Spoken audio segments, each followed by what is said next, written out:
classe. Bonjour Antoine Tally. Bonjour Claude. Tu es chercheur CNRS et tu enseignes la biologie en licence première et deuxième année. Cette licence, c'est la licence frontière du vivant, mais c'est qui l'organise cette licence? Alors, c'est une licence de l'Université Paris-Descartes et qui est hébergée dans les locaux du CRI, le Centre de recherche interdisciplinaire. Et nous sommes au 21e étage de la tour Montparnasse. Alors, il ne fait pas beau, mais enfin, on voit Paris de très haut. Et c'est là que tu assures tes cours. J'ai constaté qu'il y avait au fond de ta classe, de ta salle de cours, qu'il y avait des adultes, et je les ai rencontrés, ils m'ont dit qu'ils étaient enseignants. Mais pourquoi avais-tu des enseignants au fond de ta salle de classe? Alors parce que on est un lieu de prototypage, donc de temps en temps il y a des gens qui passent, et cette semaine est une semaine qui est un peu particulière puisque c'est la CLIS, la semaine de la classe inversée. Et donc puisqu'on avait une classe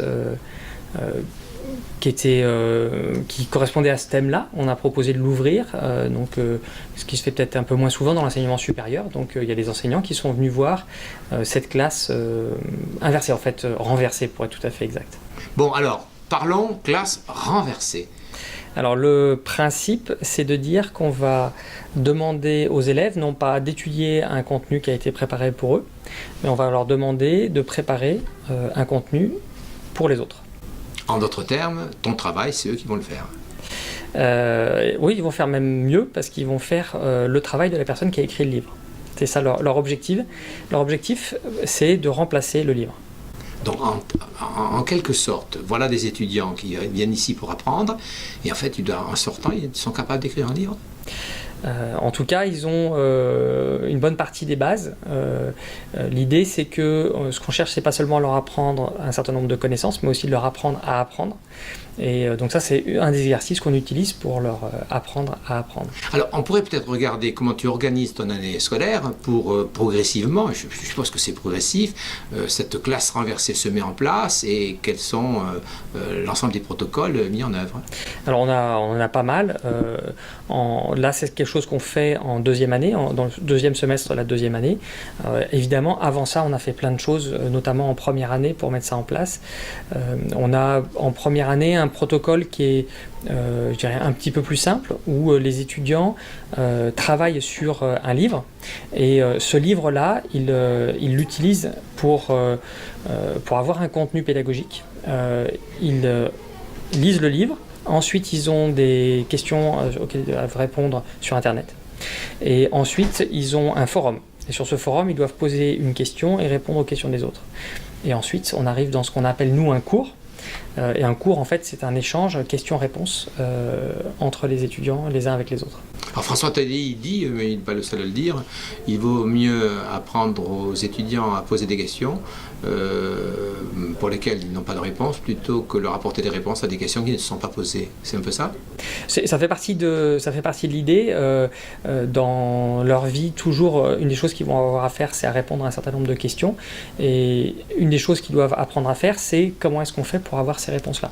Et donc il y a deux façons. Soit on identifie le fait que ces questions ont une réponse et on va chercher la source, donc les articles scientifiques. Soit on identifie qu'il n'y a pas de réponse et donc à ce moment-là on démarre des projets de recherche. Donc c'est deux façons dont on répond à des questions et c'est ça qu'on essaye de transmettre aux étudiants. Alors ça c'est la première année, deuxième année. Alors deuxième année, donc on arrive au second semestre sur ce protocole de pédagogie renversée. Au deuxième semestre, et donc c'est à nous d'écrire les chapitres, donc on s'est mis en groupe, là on est 4 ici dans ce groupe là, en l'occurrence nous on travaille sur une partie qui est donc la fonction et la forme animale, et donc en fait on va devoir écrire le chapitre nous-mêmes. C'est un peu un défi pour nous parce que contrairement à ce qu'on a vu, toute l'année on a vu les chapitres et c'est des trucs assez longs, des choses très structurées, très complexes avec beaucoup de connaissances dedans, et là c'est à nous de le faire. Ça s'est structuré en plusieurs parties. Dans un premier temps on devait juste faire le plan, on n'avait pas le droit d'accéder à des connaissances, on n'avait pas le droit au livre par exemple, pas le droit de regarder ce qu'avaient fait les gens l'année dernière, parce que ce processus c'est pas la première année qu'on le fait, et du coup c'était un vrai challenge pour nous de faire un petit peu tout ça et de devoir écrire ce chapitre. On est en train d'écrire le chapitre et du coup on a beaucoup travaillé sur le plan. On a beaucoup de parties, nous on a 6 parties par exemple, plus une intro et une conclusion. Et on a essayé de détailler au maximum les infos qu'on voulait faire. Et maintenant on doit essayer de chercher toutes les connaissances, les réorganiser, écrire en anglais sans faute, refaire les schémas. On est sensibilisé à chercher des sources fiables, par exemple des articles scientifiques, ou encore refaire des schémas pour questions de droit d'auteur, des choses comme ça. Et après avoir fait ce chapitre, qu'est-ce qui va se passer? On va avoir cours comme on a eu pendant ces 2 années. C'est-à-dire qu'on va lire le chapitre d'abord, ensuite on va avoir un cours avec un prof où on pourra répondre aux questions. Et avant d'aller en cours, en fait, on a un quiz à répondre qui s'appelle le Mastering Biology. Et donc finalement, on fait ça tout seul chez nous. Et ensuite, sur le forum de la classe, on pose une question et on doit répondre à une autre question où on peut en faire plus. Et après, on arrive en cours, on répond aux questions, on discute ou on lit des articles, des choses comme ça.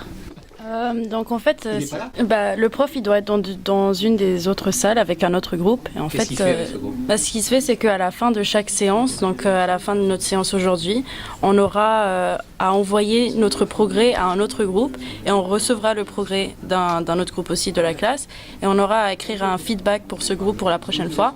Et le prof, il prend un élève de chaque groupe pour aller voir le groupe concerné pour qu'on puisse faire un feedback et donner des conseils sur comment améliorer le travail dans la séance cours. En d'autres termes, j'ai l'impression que les élèves sont aussi évaluateurs du travail des autres. Oui, c'est à peu près ça. On peut rajouter des informations par rapport à ce qui a été fait pour qu'ils puissent modifier et que ce soit que leur travail soit plus complet. Avant de vous inscrire à cette formation, vous saviez que ça se passait comme ça? On a été informés au moment des portes ouvertes et sur toute la documentation qui est disponible sur la licence sur le site et tout.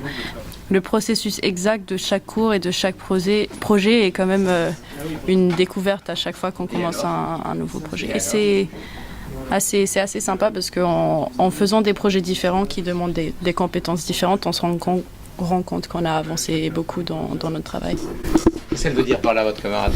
Pour nous, c'est vraiment quelque chose d'important, ça nous apprend beaucoup, à la fois au niveau connaissances et au niveau compétences, mais c'est aussi une grosse responsabilité pour nous, parce que les chapitres que donc, nous on fait, c'est les autres qui vont devoir les lire, et en gros, c'est les seules connaissances qu'ils auront, c'est les seuls chapitres qu'ils liront, du coup, on est un peu responsable de leurs notes et tout ça, donc ça nous apprend aussi pas mal de responsabilités.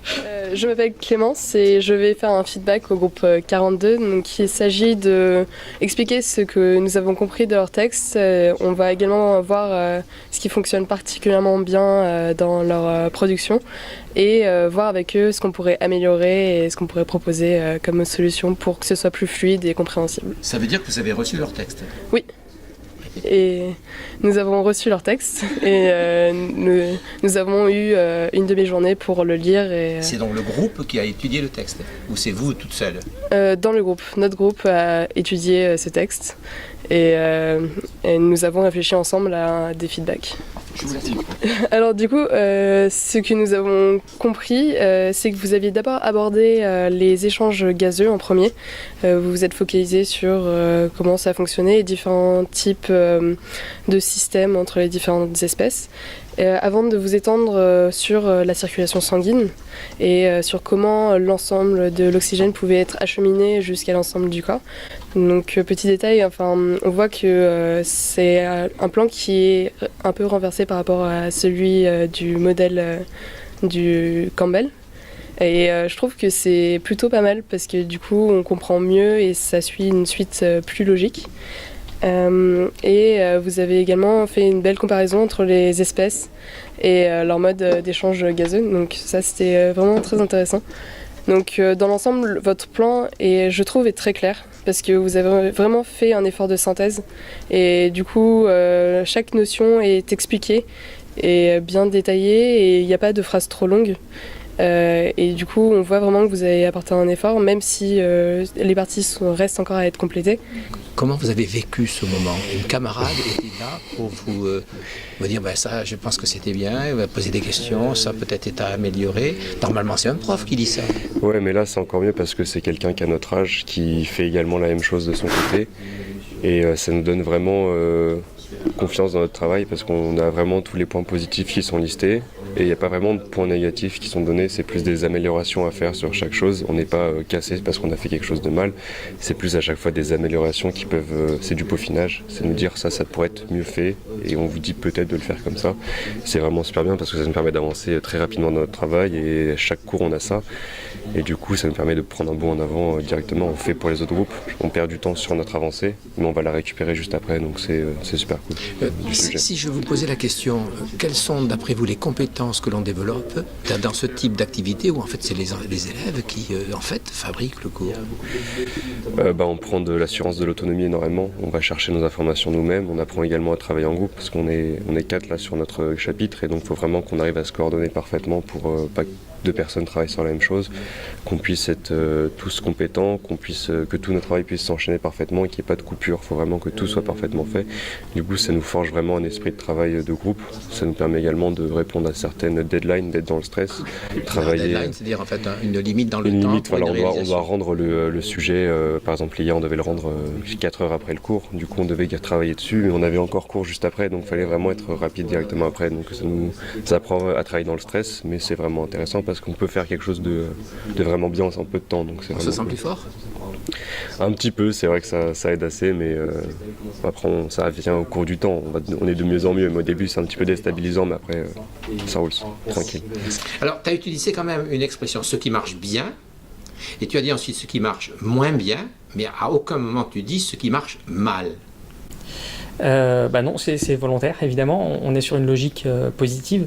On pourrait utiliser d'autres termes, mais d'un point de vue psychologique, ça fait passer un certain nombre de choses.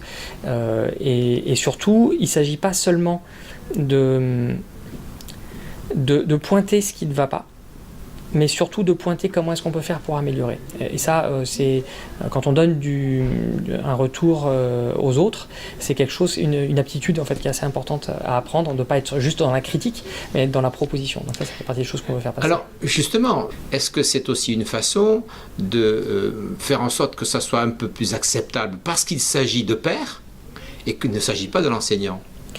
Non, c'est vraiment la logique, c'est de les forcer à avoir ce travail, cet esprit critique. Évidemment, je pourrais faire des commentaires et même je pense que ils seraient contents que je leur fasse les commentaires moi-même. Ils seraient beaucoup plus sûrs. Là, c'est beaucoup plus difficile parce qu'il y a cette incertitude. Le retour qu'on me fait, je ne sais pas s'il est valable parce qu'il n'est pas donné par quelqu'un qui est estampillé. Moi, j'ai mon estampille de chercheur CNRS. Donc, si je dis quelque chose, il y a des chances non négligeables qu'elle soit correcte. Là, il faut qu'ils décident si le retour qu'on leur fait est correct ou pas. Donc, parfois, il faut qu'ils négocient. Vous nous dites que, est-ce que je ne suis pas sûr d'avoir compris, ou est-ce qu'on ne pourrait pas faire plutôt comme ça? Et ils ne peuvent pas juste entendre. Il faut vraiment qu'ils aillent jusqu'au bout et qu'ils voient s'ils sont d'accord ou pas, ensemble. Et donc, il y a une étape de plus, je pense. Par contre, vous n'étiez pas loin. Vous écoutez ce que le rapporteur présente au groupe. Ouais. Quel est votre rôle à ce niveau-là? De temps en temps, d'appuyer quelque chose. De temps en temps, il y a des commentaires pour lesquels on veut être sûr que, effectivement, le groupe qui est en face l'ait bien entendu. Éventuellement, rectifier le moins possible. L'objectif, c'est de ne pas les laisser dériver, d'étayer quand même leur travail, mais leur laisser toutes les opportunités possibles pour qu'ils fassent ça eux-mêmes, que ça ne soit pas quelque chose qui soit fait par l'enseignant. Bon, après ça, comment ça se passe? Ensuite, on reprend le protocole habituel. C'est-à-dire qu'ils vont, une fois qu'ils auront terminé leur chapitre, ils vont le transmettre aux autres, et c'est ça que les autres vont étudier. Donc il faut que les autres étudient ça, répondent aux questions, comme s'ils avaient lu le chapitre du livre. Et donc il faut que le contenu qui a été transmis par leurs camarades soit au moins aussi bon que celui du livre. Bon, alors on ne va pas aller au-delà, mais moi je me pose cette question. Tu es enseignant, oui. Pourquoi tu utilises cette méthode-là? Quel avantage y vois-tu? Quel est le plus? Parce qu'il faut qu'il y ait un plus, sinon tu ne le ferais pas. Alors le travail sur l'esprit critique, d'une part, et puis la capacité ensuite pour les étudiants à apprendre seuls. L'objectif sur une discipline comme la biologie, où les connaissances évoluent très très vite et où il y a des connaissances vraiment qui sont au cœur de la biologie, qui changent tout le temps, il est important que les étudiants soient capables de se recycler dans 5 ans, dans 10 ans, dans 20 ans. Et donc, cette capacité-là, il faut la développer. S'ils sont simplement capables d'apprendre le contenu que quelqu'un d'autre prépare pour eux, comment feront-ils dans 20 ans? Il faut qu'ils soient capables eux-mêmes de décider si le contenu qu'on leur présente est correct ou pas. Et ça passe par ce genre d'exercice pour pouvoir être capable ensuite d'aller chercher eux-mêmes l'information. Alors, in fine, il va falloir que quand même les enseignants délivrent le diplôme. Cela se déroule de quelle façon et comment on utilise cette partie de pédagogie, de travail, pour faire en sorte qu'elle soit prise en compte dans la globalité de l'évaluation. Alors en termes d'évaluation, ce qu'on va faire à la fin du semestre, c'est une analyse d'articles. Donc on va leur présenter un article scientifique et on va leur demander de l'analyser à travers une série de questions qu'on va leur poser. Et finalement, c'est l'élément qui est clé dans le travail qu'ils sont en train de faire maintenant, c'est de trouver et de lire des articles scientifiques. Donc c'est vraiment la compétence principale qu'on veut leur transmettre autour de ce travail-là, c'est la lecture d'articles scientifiques, et donc c'est ce qu'on évalue à la fin du semestre. Lecture d'articles scientifiques qu'ils vont chercher sur Internet. Absolument. Donc l'usage de l'Internet, l'usage de ces nouveaux outils numériques est également prépondérant dans leurs apprentissages. Oui, et ça c'est chercher un article scientifique, aller sur les bases de données d'articles scientifiques, c'est quelque chose qu'on travaille avec eux dès la première année, pour qu'ils sachent le faire assez rapidement. Alors, dernière question, la classe renversée, moi j'ai vu les étudiants, semble les rendre heureux. L'enseignant que tu es est rendu heureux par la classe renversée? Moi j'adore ça. En fait, quand je viens en cours, mon objectif c'est d'apprendre des choses. C'est pas d'enseigner des choses, c'est d'apprendre des choses. Et en fait, c'est la façon parfaite d'apprendre des choses. En lisant les chapitres, il y a plein de choses qu'on va retrouver qui seront équivalentes, bien sûr, évidemment. Mais on va voir des choses nouvelles. Ils vont penser à des exemples nouveaux. Et donc, je vais apprendre des choses. Et c'est ça qui me fait plaisir, moi. Merci beaucoup, Antoine Tally. Avec plaisir. You can base your explanation of the sense on a structure you already presented, and not say I'm going to present you the sense of sight and then two parts later explain then that they have eyes.